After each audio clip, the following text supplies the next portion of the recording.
What's it going to be like with maybe just an occasional clap from a caddy and the birds chirping?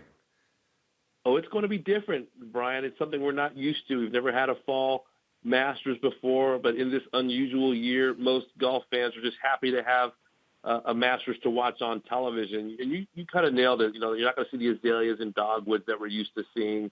You'll see some, autumn leaves and some different foliage. But the players, almost to a man this week, have said, hey, we know what we're playing for on Sunday. That's a green jacket. It's the most coveted golf championship in American sports. You can make an argument that maybe the Open Championship in the UK is as big for some of the European players. But it's Masters week. It's a little bit different, but they know they're playing for history this week nonetheless. Yeah, how do you think the course is going to play out? I mean, of course, DeChambeau plays, he's bulked up. He plays the long game.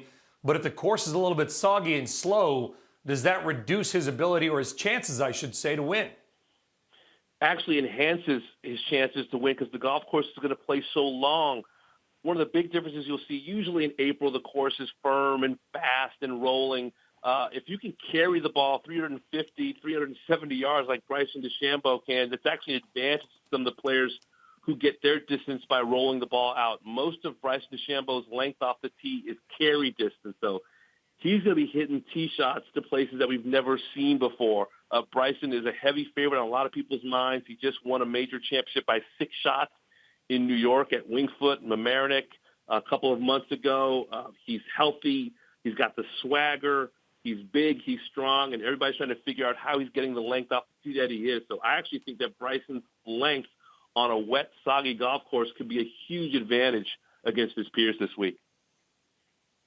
Yeah, I mean, and this year, of course, listen, sports gambling is now legal in so many different states. Damon, you look at sort of the leaderboard. You got, of course, the names Bryson DeChambeau. You got Jon Rahm. What about a Xander Schauffele? I think there's a kid named Scotty Scheffler who is a big Texan, 24 years old, 6'3", was playing well, got a positive COVID test, so I guess missed the last thing. I have him finishing in the top 10. What are some of your surprises, perhaps, names to watch that we don't talk about regularly? Well, Brian, you're paying attention. Xander Schauffele has 7 top 10s in major championships, including a co-runner-up finish last year at the Masters.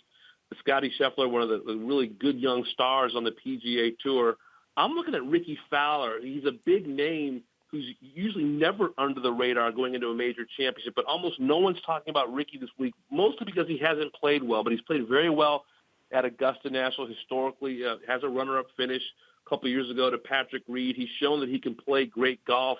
He's been working on some swing changes, so everything hasn't come together. But for a lot of players, when they drive down Magnolia Lane and they get to Augusta National, their game springs to life. I think Rory's is one, or Ricky Fowler's, I should say, is one to watch this week.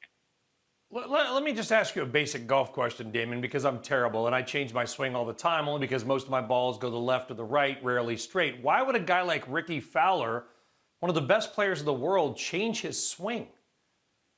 It's because that's what these guys do. I mean, Tiger Woods, at the height of his power, after a 12-shot victory at the Masters in 1997, changed his swing. After 4 straight major championships from 2000 to 2001, Tiger changed his swing.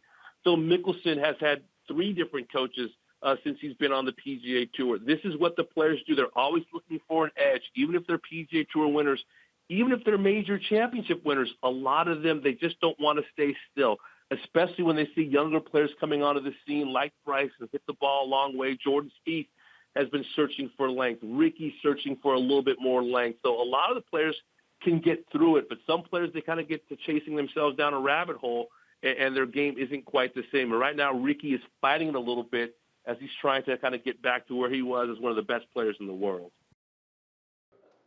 Shepard Smith here. Thanks for watching CNBC on YouTube.